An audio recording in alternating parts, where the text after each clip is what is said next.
जमिनीचा थर किंवा जमिनीचा छेद हा या पद्धतीने आढळतो. सुरुवातीला मोठे दगड आढळतात. त्या मोठ्या दगडामध्ये घर्षण होतं, अंतर्गत हालचाली मोठ्या प्रमाणात होतात आणि त्यामुळे त्यांचं रूपांतर बारीक दगडामध्ये होतं. बारीक दगडामध्ये पुन्हा अंतर्गत हालचाली होऊन त्याची वाळूमध्ये रूपांतर होतं आणि त्या वाळूचं रूपांतर मातीमध्ये होतं.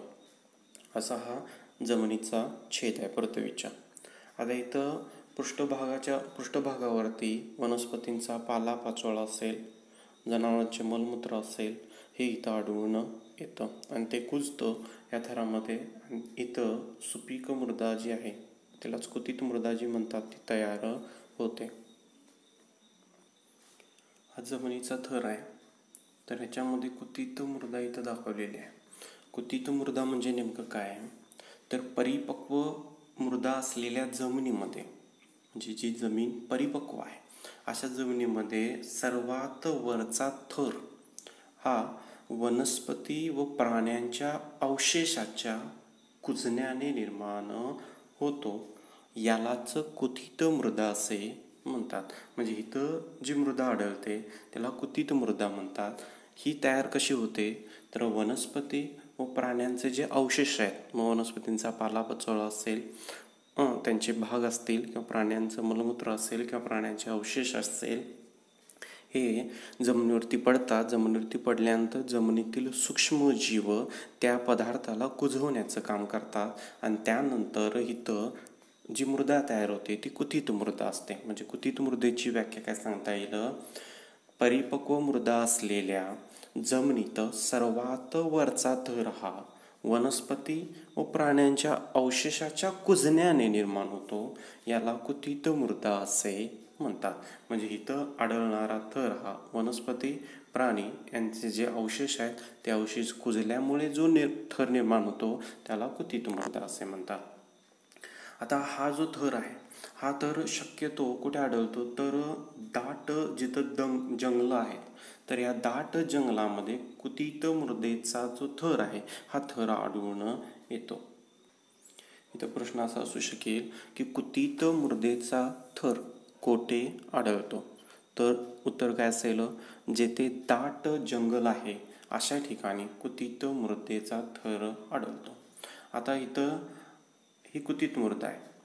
तर कुतीत मृदेनंतर त्याच्या खालील जमीन जी आहे तर त्या जमिनीमध्ये वाळू, माती, बारीक खडे, कृमी, कीटकांनी युक्त असते आणि या मातीच्या थरालाच काय म्हणतात? मृदा असे म्हणतात. म्हणजेच मृदेमध्ये कोणकोणते घटक आढळून येतात? एक वाळू, माती, बारीक खडे, कृमी आणि कीटक आढळतात आणि यालाच काय म्हणतात? मृदा असे म्हणतात. म्हणजेच मृदा वेगळी आणि जमीन वेगळी. म्हणजे मृदामध्ये काय काय आढळतं? तर वाळू, माती, बारीक खडे, कृमी, त्याचबरोबर कीटक हे जिथं आढळतात त्यालाच काय म्हणतात? मृदा असे म्हणतात. त्याखालील जी जमीन आहे तर त्या खालील जमिनीमध्ये माती व मूळ खडकाचे जे तुकडे झालेले आहेत ते तुकडे आढळून येतात आणि त्याच थराला काय म्हणतात? अपरिपक्व मृदा असे म्हणतात. म्हणजे ही कुतीत मृदा झाली, ही मृदा झाली आणि हिथून इकडचा भाग जो आहे हा भाग तर हा अपरिपक्व मृदा आहे की ज्याच्यामध्ये आपल्याला काय आढळून येतं? माती व मूळ खडकाचे जे लहान तुकडे आहेत ते तुकडे आढळून येतात आणि ही मृदा अपरिपक्व असते. अपरिपक्व असण्यामागचं कारण काय? तर त्या मातीमध्ये कीटक, कृमी आढळून येत नाहीत. आता ह्या थराच्या खाली गेल्यानंतर इथं मातीचं प्रमाण हे कमी होत जातं आणि खडकाचं प्रमाण हे वाढत जातं. मग आता इथं नेमकं काय आहे? तर इथं खडकाचं प्रमाण जास्त आहे, त्या मानानं माती इथं कमी आहे. आता हे थर मूळ खडकाचे असतात. मातीमध्ये आढळणारे मुख्य खनिज जे आहे ते या खडकामधून येतात. म्हणजेच मूळ खडकामध्ये काय आहे? मूळ खडकाचा जो रंग आहे, त्याचा जो पोत आहे, त्या खडकाचे जे गुणधर्म आहेत ते गुणधर्म मातीमध्ये आढळून येतात. म्हणजे मूळ खडक हा जर लाल असेल तर मातीला रंग हा लाल येतो. मूळ खडक जर काळे असतील तर मातीला रंग हा काळा येतो. म्हणजेच मूळ खडक कसा आहे त्यावरून त्या मातीचा रंग, पोत या बाबी ठरत असतात. मृदा तयार होण्याची प्रक्रिया नेमकी कशी आहे? आता जमिनीवरील जी मृदा आहे ही तयार होण्याची नैसर्गिक प्रक्रिया आहे. आपण मृदा तयार करू शकत नाही. आता ती कशी होते तर मूळ खडक जे आहेत तर त्या मूळ खडकाच्या अपक्षयातून म्हणजे मूळ खडकाचे विघटन होणे आणि त्या विघटनापासून मृदेसाठी अजैविक जे घटक आहेत त्याचा पुरवठा होतो. त्याचबरोबर ऊन, वारा, पाऊस यापासून निर्माण होणारी उष्णता असेल, थंडी असेल व पाणी यामुळे मूळ खडकाचे तुकडे होतात आणि त्यापासून खडे, वाळू, माती तयार होते. आता खडे, वाळू, माती तयार झाल्यानंतर या घटकामध्ये इम्पॉर्टन्स काय आहे तर सूक्ष्मजीव, कृमी, कीटक हे इम्पॉर्टंट आहेत. तर त्या मातीमध्ये सूक्ष्मजीव, कृमी, कीटक आढळतात. त्याचबरोबर उंदीर, घुशीसारखे जे कृदंत प्राणी आहेत की जे कुरतडतात तर ते प्राणी, तसेच जमिनीवरील झाडांची मुळे जी आहेत ती मुळे सुद्धा खडकाच्या अपक्षयास कारणीभूत ठरतात. मृदा निर्मितीची जी प्रक्रिया आहे ही टोटली सतत होणारी आहे, परंतु ती मंद गतीने होत असते. परिपक्व जी मृदा आहे तर परिपक्व मृदेचा 2.5 सेंटीमीटरचा थर तयार होण्यास हजारो वर्ष लागतात. म्हणजे इथं जर विचारलं परिपक्व मृदेचा टिमटिम सेमीचा थर होण्यास सुमारे 1000 वर्ष लागतात. उत्तर काय असेल 2.5 सेमीचा थर. आता 2.5 सेमीची मृदा तयार होण्यासाठी हजारो वर्ष लागतात, कारण की त्याची जी क्रिया आहे ती टोटल मंद आहे, स्लो आहे. परंतु तयार झालेला जो 2.5 सेंटीमीटरचा थर आहे तो काही क्षणात तिथून नाही जाऊ शकतो. कशामुळे तर पूरस्थिती निर्माण झाली असेल, वादळे, वारे, त्याचबरोबर मानवाचे जे खाणकामासारख्या ज्या कृती आहेत आणि या कृतीमुळे हजारो वर्षापासून निर्माण झालेली जी मृदा आहे ती अल्पावधीतच नष्ट होऊन जाते. म्हणून मृदा संधारण करणे त्याचबरोबर जमिनीची होणारी धूप थांबवणे अत्यंत आवश्यक आहे. आणि यासाठी म्हणून जमिनीची जर धूप थांबवायची असेल, जमिनीचं संधारण जर करायचं असेल तर सर्वोत्तम उपाय म्हणजेच काय तर जमिनीवरील वनस्पतींचे आच्छादन वाढवणे. मग त्या जमिनीवरती गवत, झाडे, झुडपे वाढवल्यास जमिनीची धूप कमी होते. म्हणजे जमिनीची धूप होऊ नये म्हणून काय उपाय कराल तर जमीन वनस्पतीने आच्छादित करणे. कुत्सित मृदा म्हणजे आपण मगाशी बघितलंय तर मृत वनस्पती आहेत, प्राणी आहेत, ज्यावेळी जमिनीवरती पडतात त्यावेळी त्यांचं सूक्ष्मजीवामार्फत विघटन होतं. विघटन होणे म्हणजेच काय तर ते कुजतात आणि कुजल्यानंतर मृदेवर जो थर तयार होतो त्यालाच कुत्सित मृदा असे म्हणतात. हे आपण बघितलेलं आहे. तर त्या कुत्सित मृदेलाच दुसरं नाव आहे ह्युमस. कुत्सित मृदेलाच टिमटिम असे म्हणतात, तर कुत्सित मृदेलाच ह्युमस असे म्हणतात. आता कुत्सित मृदा जमिनीला पोषक आहे, म्हणजेच पोषक घटक पुरवण्याचं काम करते. तसेच मृदेत हवा खेळती ठेवणे, मातीत पाणी धरून ठेवणे या कामी देखील कुत्सित मृदा महत्त्वाची आहे. म्हणजे कुत्सित मृदेचं काम काय आहे किंवा कार्य काय आहे, जमिनीला पोषक घटक पुरवणे, मृदेत हवा खेळती ठेवणे, मातीत पाणी धरून ठेवणे ही कुत्सित मृदेची महत्त्वाची कामं आहेत. आता चांगली सुपीक मृदा जी आहे तर त्या मृदेमध्ये वरच्या थरामध्ये कुत्सित मृदा आढळते. तर त्या कुत्सित मृदेचं प्रमाण हे 33% ते 50% इतके आढळून येते. आता एकेकाळी पृथ्वीवर घडलेली जी उलथापालथ आहे तर त्या उलथापालथीमुळे जंगलं ही भूगर्भामध्ये गाडली गेली.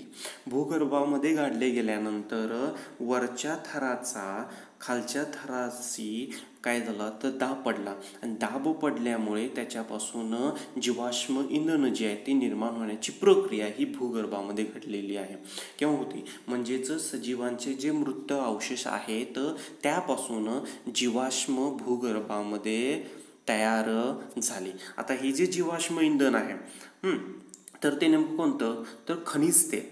तर या खनिज तेल या जीवाश्म इंधन आहे. खनिज तेल हे एक जीवाश्म इंधन आहे की जे आपल्याला भूगर्भातून मिळतं. तर या जीवाश्म इंधनापासून आपल्याला पेट्रोल, डिझेल, रॉकेल, त्यालाच आपण केरोसिन म्हणतो, पॅराफिन ही इंधनं आपल्याला मिळतात. म्हणजे जीवाश्म इंधन पासून आपल्याला काय काय मिळतं, पेट्रोल, डिझेल, रॉकेल, त्यालाच केरोसिन म्हणतात, पॅराफिन ही इंधनं मिळतात. तर डांबर, मेण यासारखे उपयुक्त पदार्थ सुद्धा आपणाला याच्यापासून मिळतात.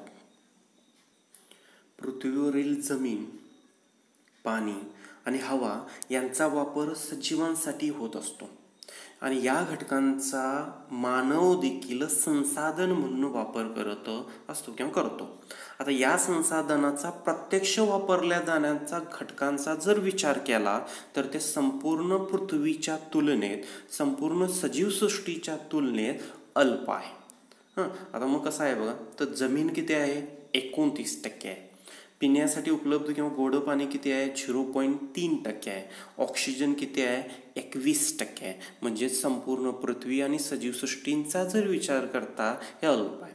हे जरी अल्प असलं तरी सर्व सजीवांसाठी पुरेसं आहे.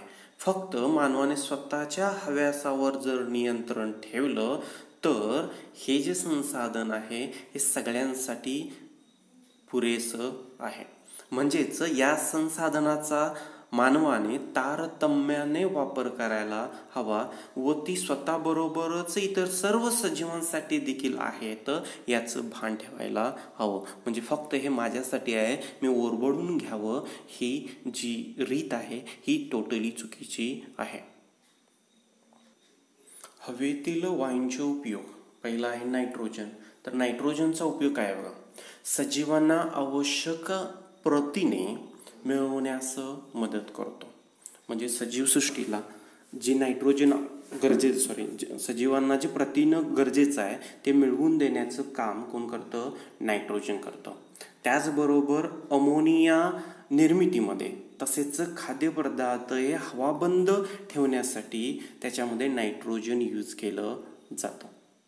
म्हणजे आपण जे पॅकबंद जे पॅकेट घेतो तर त्या पॅकेटमध्ये नायट्रोजन वायू असतो. त्याचबरोबर ऑक्सिजन आहे.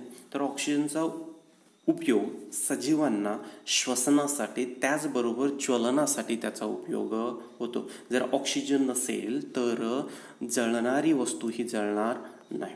त्यानंतर कार्बन डायऑक्साईड. वनस्पती अन्न तयार करण्यासाठी कार्बन डायऑक्साईडचा वापर करतात. म्हणजे आपण ऑक्सिजन आत घेतो आणि कार्बन डायऑक्साईड बाहेर सोडतो. सोडलेला कार्बन डायऑक्साईड वनस्पती अन्न तयार करण्यासाठी त्याचा वापर करतात. त्याचबरोबर अग्निशामक ज्या नळकंड्या आहेत तर त्या नळकंड्यामध्ये कार्बन डायऑक्साईड हा वायू यूज केला जातो. आर्गॉन. विजेचे जे बल्ब आहे तर त्या विजेच्या बल्बमध्ये आर्गॉन यूज केला जातो. हेलियम. कमी तापमान मिळवण्यासाठी. तसेच विण्या पंख्याच्या इंजिनावर चालणाऱ्या विमानामध्ये, मग उदाहरणार्थ जे जेट विमान आहे तर त्या जेट विमानामध्ये हेलियम यूज केलं जातं. निऑन. जाहिरातीसाठीच्या रस्त्यावरच्या दिव्यामध्ये निऑनचा वापर केला जातो. क्रिप्टॉन. फ्लोरोसेंट जे पाईप आहे तर त्या फ्लोरोसेंट पाईपमध्ये क्रिप्टॉन यूज केला जातो. झेनॉन जो आहे तर फ्लॅश फोटोग्राफीमध्ये या झेनॉनचा यूज केला जातो.